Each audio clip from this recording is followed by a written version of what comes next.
Hello everyone, GM. Welcome back to another episode of Overpriced JPEGs. It is an especially special, Especially special. I did it, and we're live, so we're just rolling through it. I love it. It is a special episode. If you are watching on YouTube, you will see that I am here in person with Bucks. She is the CEO of Gala Music and Gala Film. Correct. And also just in the suite of Gala in general. Folks probably know Gala for Gala Games. They do. Might touch on that a little bit in terms of the dynamic there, but we're mostly here to talk about what you at Gala Music are doing. And we are doing that in this studio that you have set up at VCon, on the main exhibition floor of VCon. Folks, go to the YouTube. Like, look at it. It is so beautiful. I'm really impressed by this whole thing. I love that you're impressed. No, if I really you weren't am. impressed, it'd be a bit problematic. You'd be like, we spend so much money. No, truly though. I mean, you know, I've seen a lot of activations at things like this, and this has incredible utility. They also have like the ability for audience members to sit outside of this little trailer we're in and listen to the content being produced live. I mean, frankly, if I'd really had a sense of this, I probably would have asked you if I could produce more things here. I'd been like, I have other interviews I'd love to book. Have you been doing that? Have you had content creators just coming in and booking stuff, or has it always been Gala stuff you're producing? Wow. Yes. So I'm just taking you in, Carly. Yeah. I love it.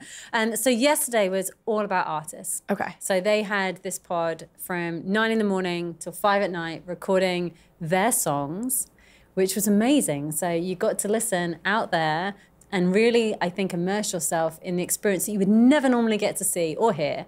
And so, you know, the blue headphones, well, they're not blue headphones, but they light up blue, allowed everyone to sort of peek into their recording sessions. And then today, we've been a little bit more free with the flow of what we're doing. Okay. So we have done some interviews in here, but we've got 2 other open mic winners that are performing tonight, and they got to come in and do their sets in here as well today. So for context, what you're saying is yesterday, was it Gala Music artists? Yes. Artists within your ecosystem, which we're going to get into, were competing to perform on the main stage at VCon. And so they were in here using the equipment, recording, and how were the winners decided? So all around the outside of the booth, there were QR codes for each of the artists. Vote. And you just voted. So you listened, you vote, you could, you know, support the ones you wanted. And then last night they were totted up, as I would say as a Brit. And the winning act was chosen, and they will open tonight for Jordan Sparks. Wow. Pretty cool. Very Thank you, cool. VCon attendees, for participating. That's amazing. Y'all know, I think one of the most powerful use cases for NFTs are loyalty programs, which is why I'm so excited about our latest partner, Galaxy. That's Galaxe.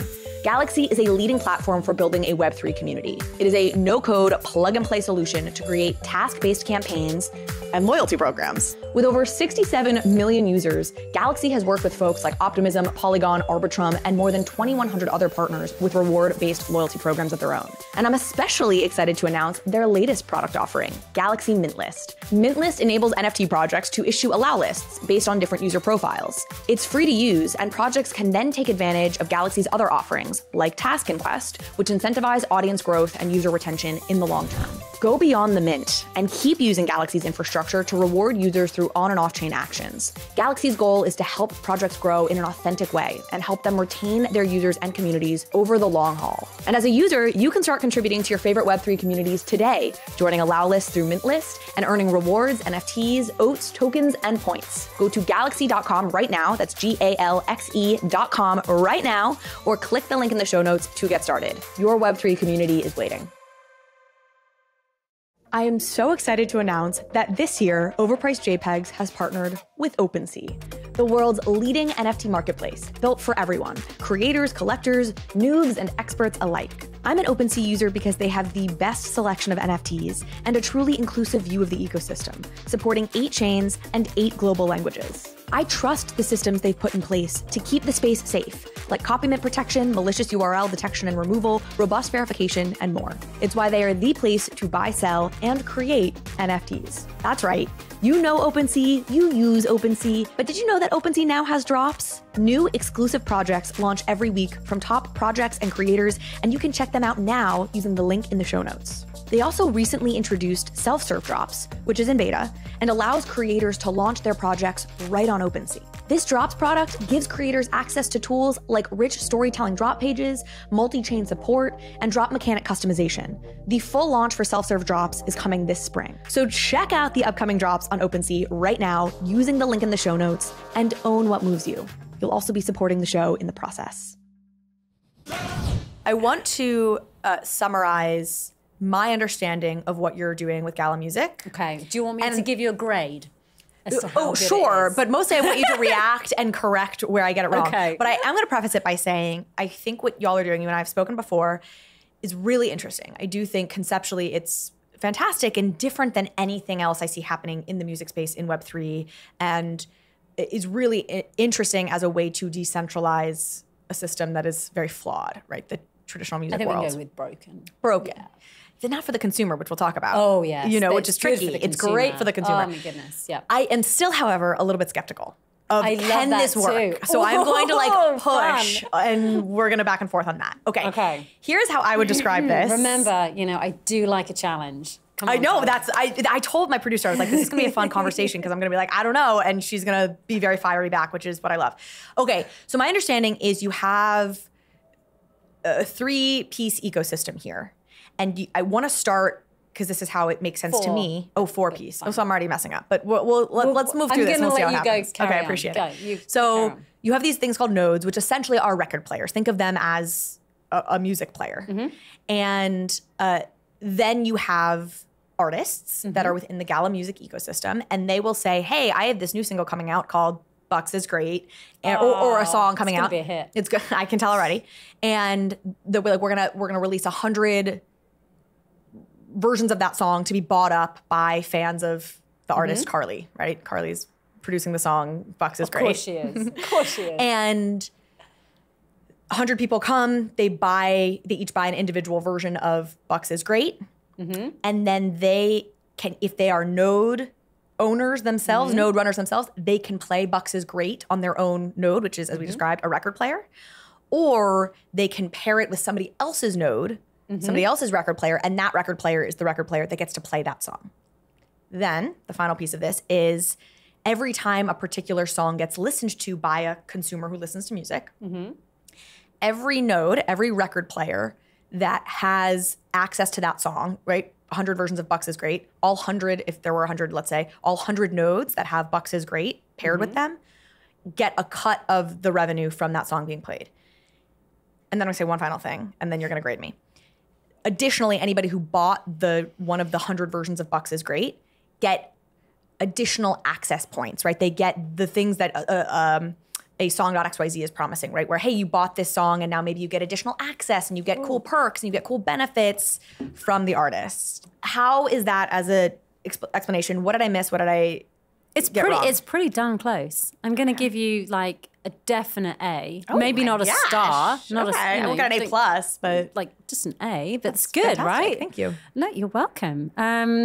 Okay, so there's a few nuances that are really important. So yes, you're right. Nodes are players. Players host tracks. Tracks are owned. Owners benefit from owning those tracks when those tracks are played, when they're hosted. Perfect. Okay. The most important thing, obviously, in all of this is for listeners to come in and to want to listen. The listeners, that fourth component that I wasn't thinking about. Yeah, to come in and actually care about those tracks and care about the artists and want to come and listen on Gala Music versus, as we talked about, it's a consumer's world, going somewhere else where they've already got their playlist and they've already got their app and they've already got, their monthly subscription set up. So why on earth would I come over here when I could go over there? So there's a couple of components there that are really important. One of them is the exclusivity of the track. It might not be available over there. But the main element is I'm going to get something from listening here, as will the artist. But we all know that in an ideal world, you put others first, but it doesn't ever happen in our world. Everyone puts themselves first, which is fine. So I'm going to get something as a listener from coming here that I cannot get from a digital streaming platform, right? Because they don't care enough. So that's the only build I have there. And then the only other thing is to say that artists come in at different levels. So we don't have this sort of really free and flexible system. We've taken a lot of A lot of care and a lot of criticism, which is always, it's fair when you're building something new. You're never going to get it right first time. And if you're not getting criticism, you're probably doing it wrong. Well, and you're not pushing hard enough, Correct. right? If you're doing something safe, then clearly it's been done because that's why it's safe. So what we're now doing is that there is a structure. So depending how big your fan base is, and there's 9 different measures we use for artists now, depends how many songs you can release, so what tier you're in. So for a bronze artist, you can only release 100, and those tiers go up, and you can get up to a diamond tier, but platinum's really where it's at in terms of top tier.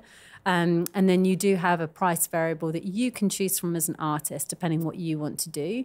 And that sits within a $75 range.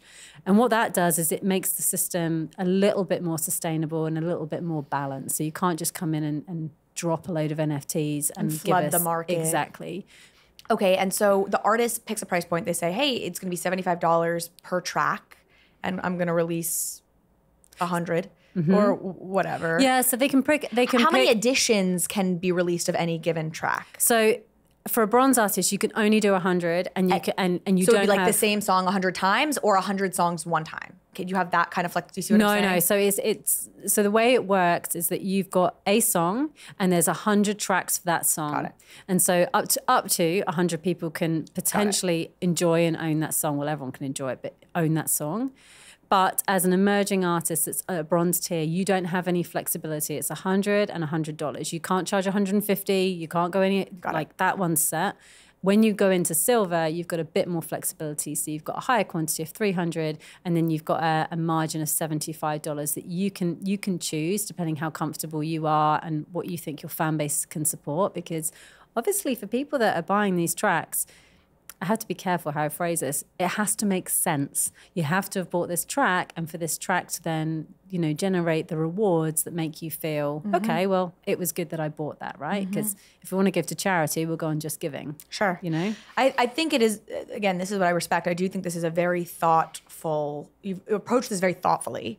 So let me ask a couple more questions, like logistical style questions. So, how is I'm paying $75 per track for 1,000 tracks? Or you keep discounting this. Right. $100. $100 for 100. But then is 100 the minimum on the $75 margin that the next year has? Yeah. I understand. Yeah. Okay. So $100 for a track.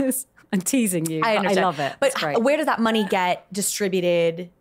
What is the breakdown of that funds? Because I then want to talk about where the money comes from to pay the artist, or to pay the nodes when things are played. Do you see what I'm saying? Those are the two pieces I'm trying to understand. So where does the funds from this first $100 on buying your song go? And then where do the play payments come from? So the good news is no matter what tier you're going into, the majority of those funds always go directly to the artist because it's got to be appealing for them to come onto the platform. The higher up you go, the more of it you get. So I think when you get up to a platinum tier, the artist takes like 85%, 80%, 85%. We're still working on, making sure that's calibrated right, to be honest. They have to give 5% back as a...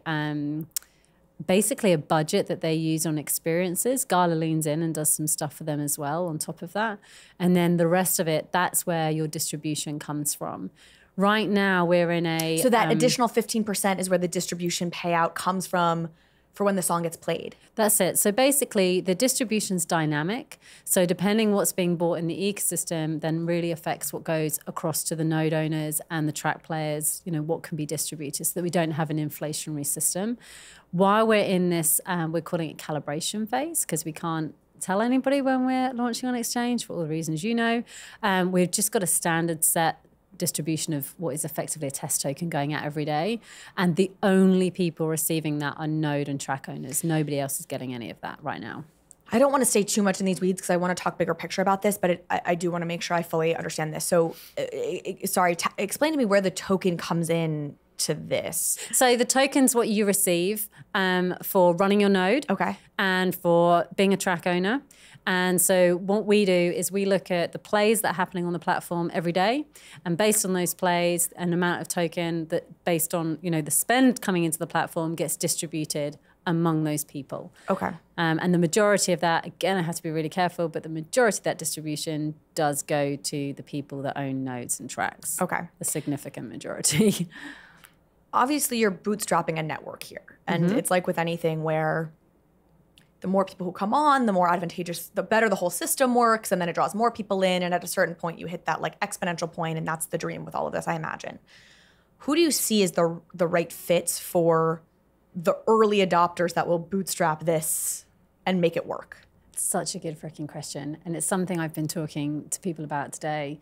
We have to get out of the Web3 bubble, people. Like, this isn't about the 3,000 people at a conference. This is about the 3 million people that go crazy over an artist, that love concerts, that want to experience things, that want stuff that money can't buy to prove they're a fan and to prove they're a supporter. Like, they're the market. So I always say, and like the community know this, but you know, the node owners, that's great. You're going to be okay. Like, because most people, 99.9% of people, don't care that this thing is hosted on nodes. They don't care. And they might never buy a music track. As long as the listening experience is good, they exactly. don't care. And the listening quality on Gala Music is, and it's going to improve, it's insane. And like, even when you look at the when we do things, we do it properly. So what we need to do is the listening experience has to be superior to anything you've heard.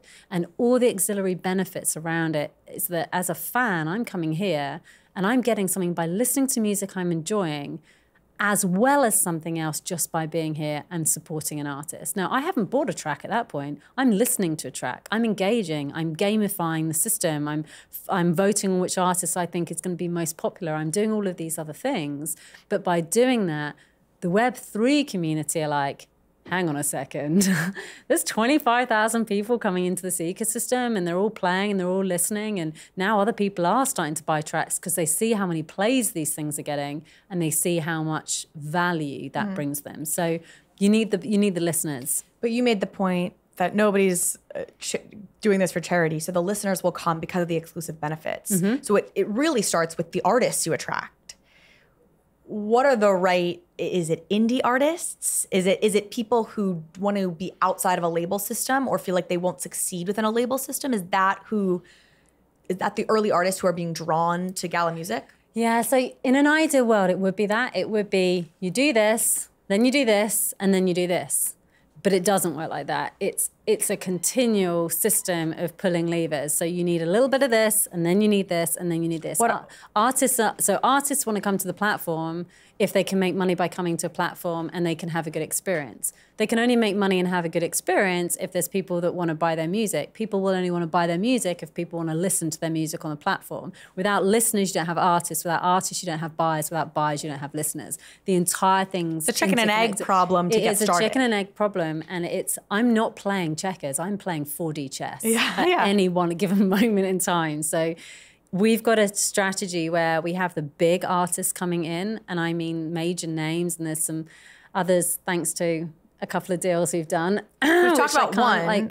Is that public? Are any of them public? Which one? I can't say which one. And he's saying, no, that one wasn't public. Well, no, but is there anybody you can say publicly? Oh, yeah. Like, you know the ones that are public, right? Like the Kings of Leon and Snoop. So, okay, and I thought Snoop was public, but I actually didn't realize. Snoop's hanging around a lot, but he loves film as well. So we've got a whole interoperable thing going with him. Got it. But some of the big labels we're working with.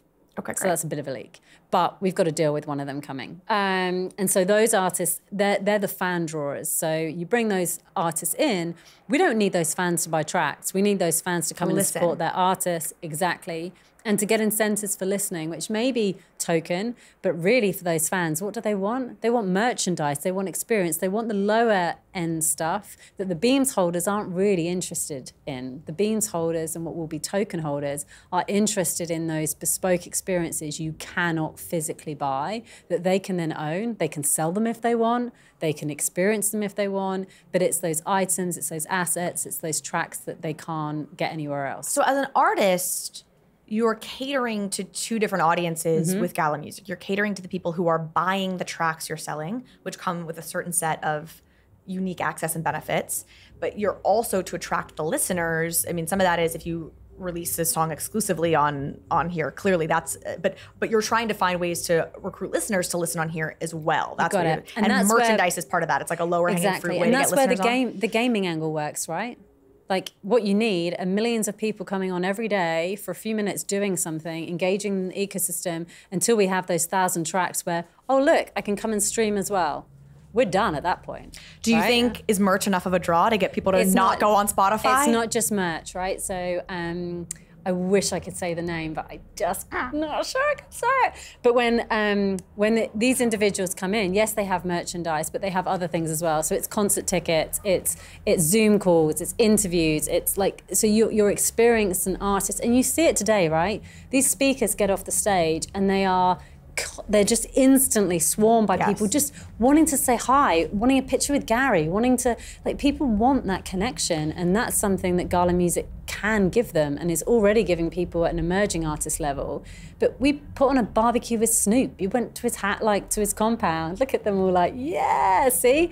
And it's like, you couldn't do that if it wasn't for Web3. And so what do Snoop and Kings of Leon, why are they doing this? Snoop is like, he loves technology. He's like a early adopter type. Kings of Leon, I guess, are as well, but. Snoop's doing it because he's massively, I can't think of another, but he's pissed off. He's so annoyed with this system. He's so annoyed, and he's an icon now, right? He's transcended, everyone knows who that guy is, right? And I've been with him where you see the impact of Snoop. It's insane.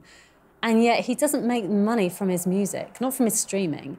He has to go on tour. He has to do the performances. He has to get the brand sponsorship deals. And he's like, this is bullshit. I've been doing this all my life and I still have to, my songs, I can get millions and millions and millions of plays like that. And I'm getting pennies on the dollar. That just doesn't make sense. So he's doing it because he's frustrated with the system. And yeah, he likes to make money as well. People like Kings is an interesting one. So, and even the community don't know this. So when we did a deal with Kings, they were going to deliver us 2 songs. That was the whole thing. So we gave them, some Was that going to support. be exclusive? Yeah. So we're going to, and then we don't have a big issue around exclusivity as long as we have an exclusive version and a window, because we can then do the fan draw, which is what we're really after with the big acts. And they've now got 14 tracks. And they've got a full album. It's insane because they had the freedom to do it. And I've never once pushed them on a timeline. I'm like, guys, that was the deal. We said, take it, create it, and we'll be here and we'll lean in when you're ready. And when they're ready, they'll lean in. So they went from 2 to 14 because why? Because they had the creative freedom to be able to do it. So, and we can't. But why? But was there more? What does that mean in the terms of why in the old world would?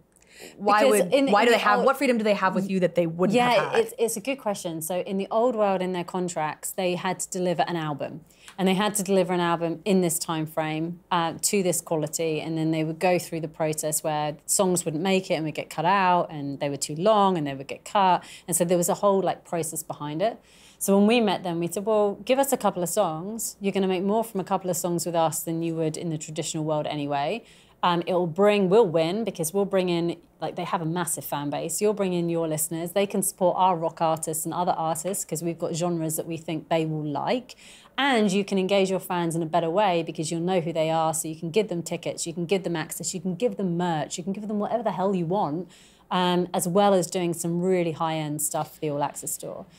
But they then had some freedom where they didn't have to do more than 2 songs, but they went in the studio, and having that freedom meant that they were a bit more inspired and wrote 14, which means everyone wins again, Can you give us some numbers of what they would make? Oh, we're getting clapping again.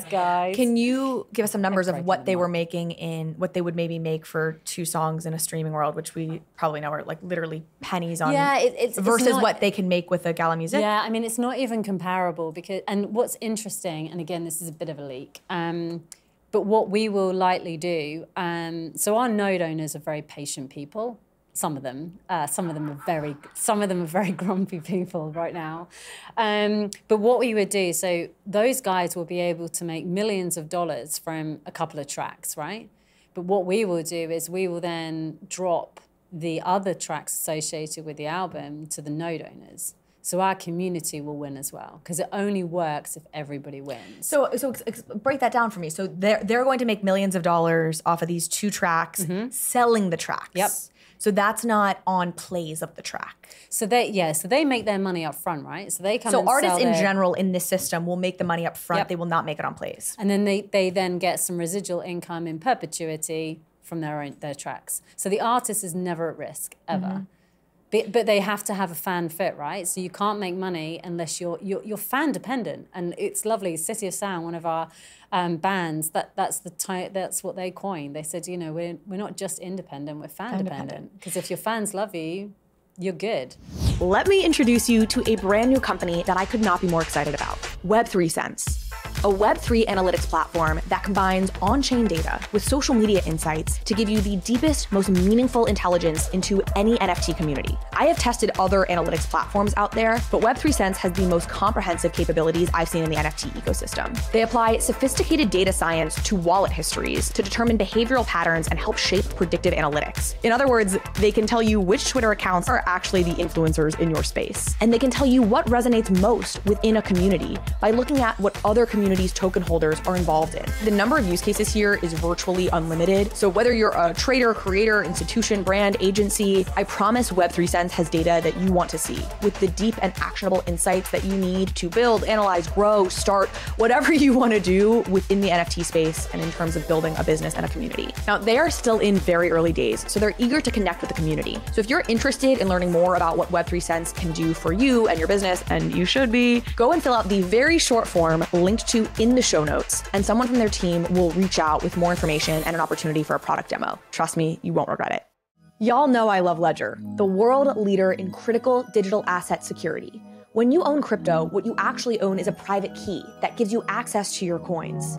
It is imperative that you keep this key safe, and Ledger wallets are the best way to do that. The Nano S Plus and Nano X Ledger wallets, paired with the Ledger Live app, give you the best way to start your crypto journey while maintaining full control over your digital assets. Send and sign your NFT transactions with full transparency in the Ledger Live app. What you see is what you sign. And y'all have heard me talk about Ledger Stacks before. Well, due to unprecedented demand, Ledger has received all the Ledger Stacks pre-orders that it can fulfill through summer 2023. And so they have decided to pause the pre-orders. Ledger is incredibly grateful for the community's support and is working hard to get current pre-orders out and ready to ship so that they can make even more Ledger Stacks to keep your digital assets secure. Sign up for the Ledger Stacks waitlist and be the first to know when Ledger Stacks are available again for pre-orders. But don't leave your digital assets susceptible to breach or hack in the meantime. Order your Nano S Plus or Nano X today by visiting shop.ledger.com or clicking the link in the show notes. So you're describing, I guess, the value proposition for some of these bigger artists, which is money up front from selling these songs and maybe a bit of a middle finger to the industry. It's like some of the incentives for the bigger artists. Looking at indie artists, one concern that I would have about a system like this is the shareability piece, like the having your music where the listeners are, which is Spotify, YouTube, TikTok. Yep. Is that a concern for folks coming to Gala Music if you're on the indie side? Yeah, it's a good question. So the short answer is no, because the way we're doing it, we're not trying to go round like the digital streaming platforms. We're going to go through them. And this is like do you mean by like this is an in addition to, not an so you not don't, in we're lieu not, of? we get it, right? If you're an artist, you need a fan base. Of course you do. We need you to have a fan base, because then if you launch something on Spotify and you access millions of listeners, which incidentally is very hard to do because of the way the playlists are structured, because of the way they push you through certain genres, it's incredibly hard to get discovered that way. And you don't have any money either. So you don't even have the ability to promote yourself. With Gala Music, what you do is you come on, our community will support you because it's worth it for them, because if there's only 100 tracks and you end up as somebody that everybody's freaking playing over and over and over again, you win, and you really win, and you keep winning as well as the artist, right? But the best way to do that in actual fact is to get that artist promotion outside of Gala Music and to bring people across. And so there is a balance there for sure, but we're not asking them to give up anything. We're asking them to give additional things to Gala Music to make it make sense that eventually fans will rather engage with you over here than engage with you over there, because they actually can't engage with you over there. They don't have a choice. You say you're going through the Spotifys. Do you believe or see this as something that becomes the big dominant way that music is experienced and listened to? Or do you see this as a huge but like more niche super fan platform that people who are super fans engage in? I guess we'll tell. Time will tell. I think the thing is right now we're not a streaming service. We stream music and it's better quality streamed. But like, we're not going to compete with Apple and with Spotify. And like, it's ridiculous. They've been building their catalogs for years, but we don't need to. And what will happen is we'll have the app. The app will come out probably in the fall. We're aiming for September. That's another leak, Carly, just so you know. This is a great podcast just keep leaking stuff. Because then we've got the content to support it as well. So people can make playlists and it will make sense. And it means that, you know, when they're streaming it in the gym, all of a sudden the people, and really weirdly, this is so weird. We had this insight and I made the guys check it 3 times because I just didn't believe them. The plays on our platform, and we had over 1 million plays in less than 30 days, but the plays on our platform, we presumed, because it's early stage, we were like, the node owners are totally gamifying the system. They're playing their own songs. They're not.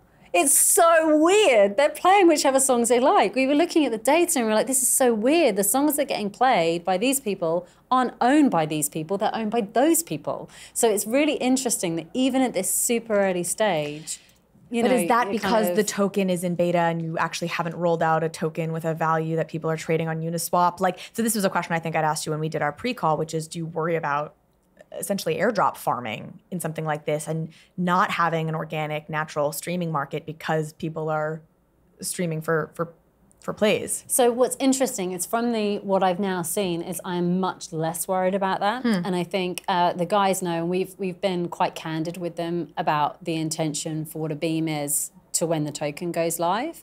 And we're hedging and we're waiting. There's a certain way we want to do it. We could go live on several exchanges now. Like there's just happens to be a strategy we'd rather run it, which is better for everybody if we run it that one.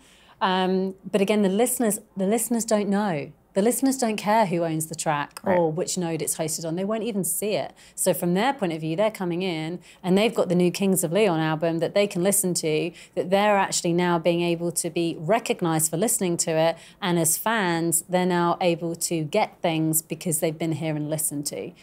That is completely different to the people that own those tracks, to the people potentially that are hosting them as well. And they're winning too, and Kings have already been paid.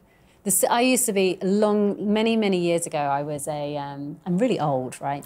many years ago, I was a broker, and it was one of those interesting careers. I've done so many things, but it was one of the toughest jobs because you could work for 6 to 8 months to close deals. And never did a deal ever succeed if one side thought the other side was winning or getting more. Like, it would only ever complete when both thought they'd won.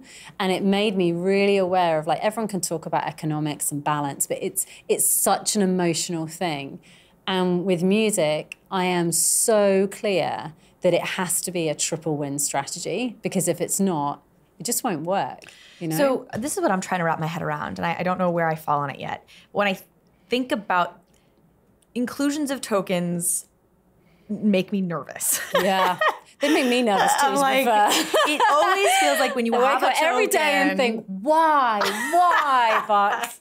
You could have just had a normal job, doing something really simple. Your mother would understand what you did for a living. You wouldn't have to ban her from chat rooms. It's just weird. Like, the entire thing's weird. I agree with you. You're banning your mother from chat rooms? No, because they call me names and she's my mum. Oh, she's like, in there. And people swear, and I'm like, they don't swear very much. And like, they swear more in games than in music, but I'm trying, you know, and it's like, Mum, just maybe don't go in the chat room. And she's like, I'm just trying to understand what you do. That's and I was sweet. like, going into Discord is not going to help you understand what I do. It's only going to get You're more going to have confusing. no idea. My mom listens to all of my podcasts, and she tells me all the time, she's like, I listen to every episode. I still have absolutely no idea what you do or what you're talking about. I'm just going to make I it listen up to every now. episode. Like, I work in marketing for a tech company. It's my hairdresser, my dentist, that's all what they think I do.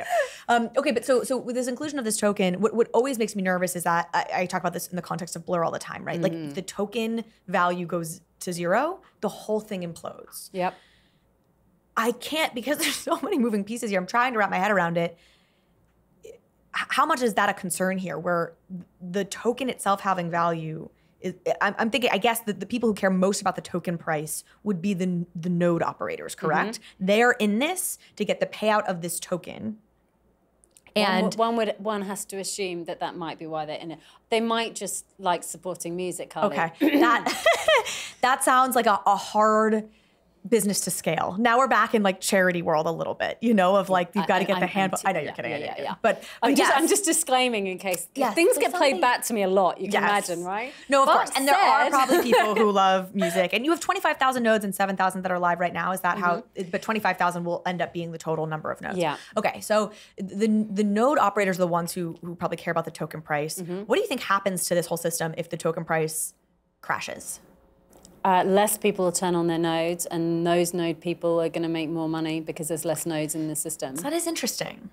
That is a more sustainable token system than a lot of what you see. It's the free market, right? Like, you're not going to run your node if you don't feel like you're going to get value from your node. But if you're not running your node and this person is running a node, you think their node's not going to be full, and what's interesting is because we've got this dynamic play system, which will get better over time as well, is you're able to optimize the tracks you're hosting too. So you're going to be able to watch all the trends in the system. So for example, if an artist is going to drop the following week, you're probably going to figure out that last time that happened, their other tracks got played more often because there was a euphoria around that artist, right?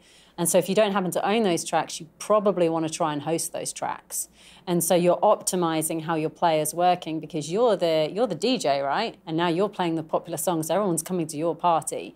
So what we're trying to do is really create this ecosystem where as a node owner, you're feeling like a record label. That's what I was going to say. You're not just a DJ, you're your own record label. So you're augmenting and you're kind of calibrating. And you're right. Like if the token value goes down and people are like, oh, well, I'm not running this because my distro isn't worth anything. Okay, well, you stop running it. They're going to get more distro. They're going to be happier because, the token's worth less, but they're receiving more, so they don't care, right? So I think the system will self-correct the way we've designed it anyway. When I say we, clearly I haven't designed the system. That would be a disaster. Give it to everyone. Everybody should get stuff. Everyone will be happy. Nightmare. Is there a Gala hosted marketplace in which node owners are jockeying for tracks from the people who bought the tracks?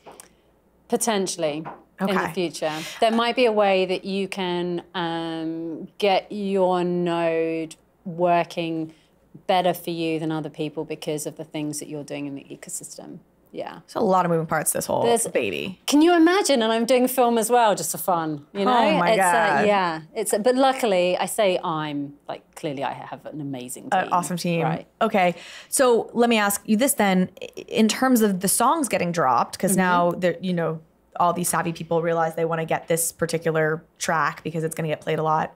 So do you have a rush of all of the node owners trying to buy and then the fans trying to buy, and how do you handle drops? It's a freaking nightmare. I would like the node owners to stop buying the tracks just for a little minute, okay? Let somebody else buy the tracks. No, it's fine. So I think there's ways that if you hold beams against an artist, I'm being very careful with how I phrase that. Beams are the beta token right now. Yes, token. I know you said it a couple times. You're able to get early access so that if you're supporting an artist and that artist is getting more and more popular, you still get the ability to carry on your support because you were there first, basically. So you're able to get a track earlier than anybody else. You don't have to be a node owner for that. You've just done something with that artist. So I think also people will, like our communities in the Web3 community, will worry about track ownership. But again, I think listeners and fans are going to come more in for the rewards rather than the token incentives. So they care more about the light touch stuff that comes in on the top,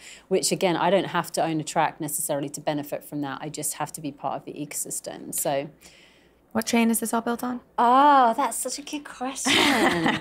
So Gala has its own blockchain. Okay. Yeah. It's got an awful name because it's a working title. It's called Geary. That is awful. Geary really chain? Yeah, Geary. But it's not Geary chain. It's so awful that everyone knows it's a working title. Okay. But it's How do you spell that? It's awful, with a Y and an R and an I. It's as bad as Giry? Geary. But the good news is I don't tend to refer to that. It's a working title. Forgive me. I'm a brand person, right? Yeah, you can only know how much that hurts my soul. The good news is so Gala's L1 let's just call it that for now. That's what's hosting the music. I guess I knew that. I think you did know that, but we're also, because of the standards, I think I blocked it out because the name was so bad. Yeah, you know, probably. I do. But because the standards with Ethereum, you know, those tokens and OpenSea and stuff for us, I spend a lot of time on OpenSea because I always miss the drops.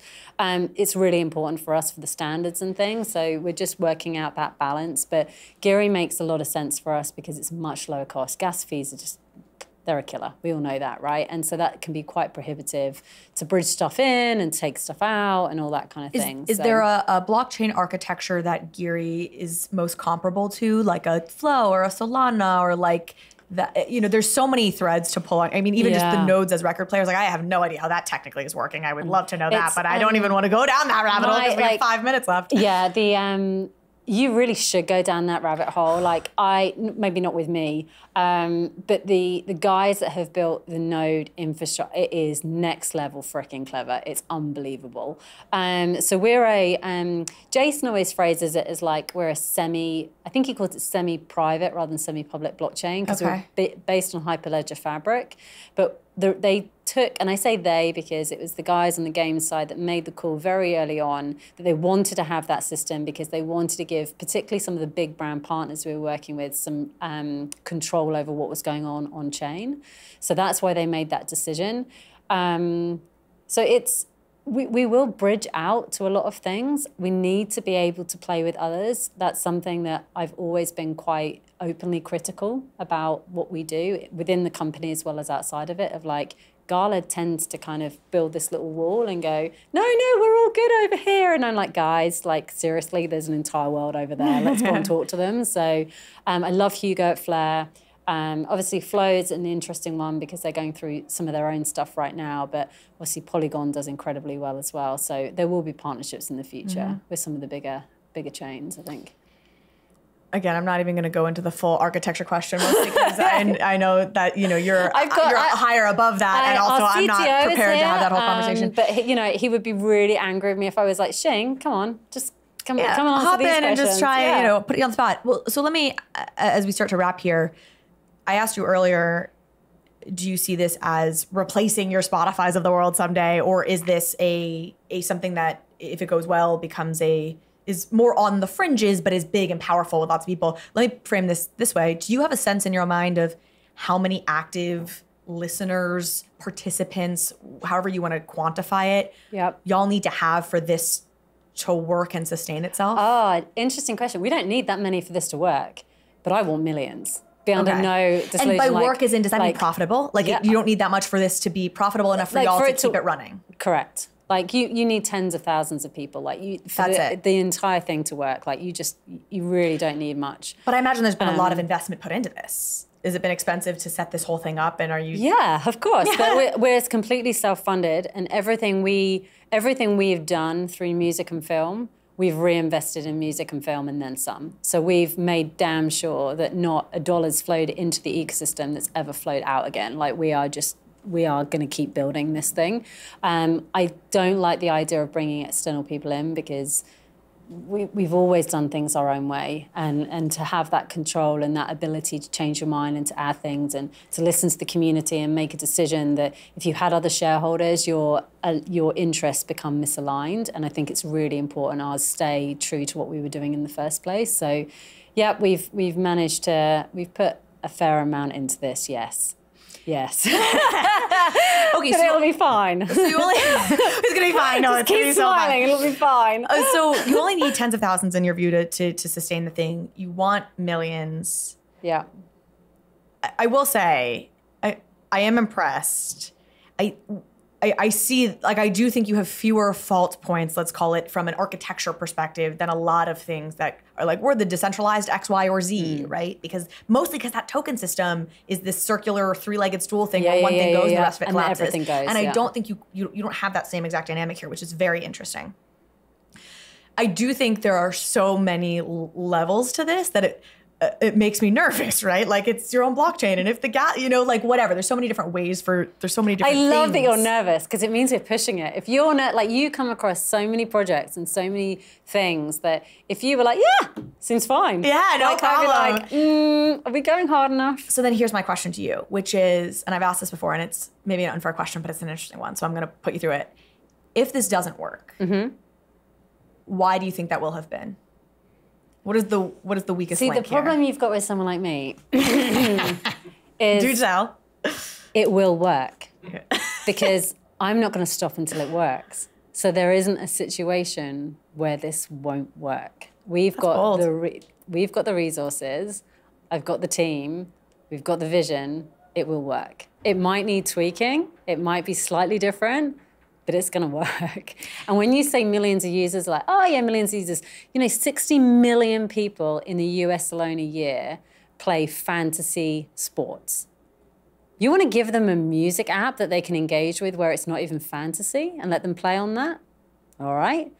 People go into, Avios, they go into Virgin Experiences, they go into like all of these apps. You're talking hundreds of millions of users. I'm talking 2. Just give me 2 million. It's nothing. How do you? What do you mean? Explain the fantasy sports comparison to me. I don't understand that. Because there's a whole gamification layer over the top of music, right? So before you've got a playlist, before you've got something that I can just stream, and before I really want to start going head to head with Spotify, which I'd like to delay that as long as possible. So let's not let them know about this podcast. Okay. You need a reason for people to come and engage every day, right? So that's where the gamification is so important. There's got to be something I can play. There's got to be something where, and this is why we're a gaming company, right? I can level up, I can get my badges, I can get my points, I can unlock things. And so that's where all of a sudden you can give them an experience, even without being a node owner that's doing the fantasy sport for real, right? I've got my tracks, I've got my playlist, I can see the listen. I'm unhosting, I'm reconnecting, I'm doing all of this stuff, I'm calibrating my system. You can effectively do that as a demo for a non-node owner on a much lighter level, and so it's fun. So it's something that, somebody wants to come in of an evening, like you see it, right, with a Pinterest or something like that, and they come in and My brain is it's absorbed as much as it can. I can keep going, handle. Carly. Wait, have we not talked about this part yet? We haven't. There's like a, Oh my God, yeah. I really have to go. I have a minute before I have to be somewhere. Okay. Yeah, it's big. It's big. Okay, well, it's an entire business. It's an ecosystem, right? There's a lot of moving parts to it. I don't think I understand your point. Your point is that 60 million people play fantasy sports. You only need 2 million. I don't think what you're describing sounds like it's, people play fantasy sports. They bet on fantasy. It's more like a betting thing. Yeah, we've got to be careful with betting, but there's an incentive for figuring out who you think is going to succeed over a certain period of time. Okay. You can make that probably comparison. I understand. I would imagine. I understand. Okay, that's interesting. Bucks, thank you so Carly, much for joining Overpriced been JPEGs. We will have you back because we got a lot more to unpack. Thank you so much. Thank you so much for watching this episode of Overpriced JPEGs. If you liked this conversation, if you liked this episode, please go ahead and hit subscribe. It helps me out, it helps the show out, and it means you will get alerts and updates when we post new content. Thanks again.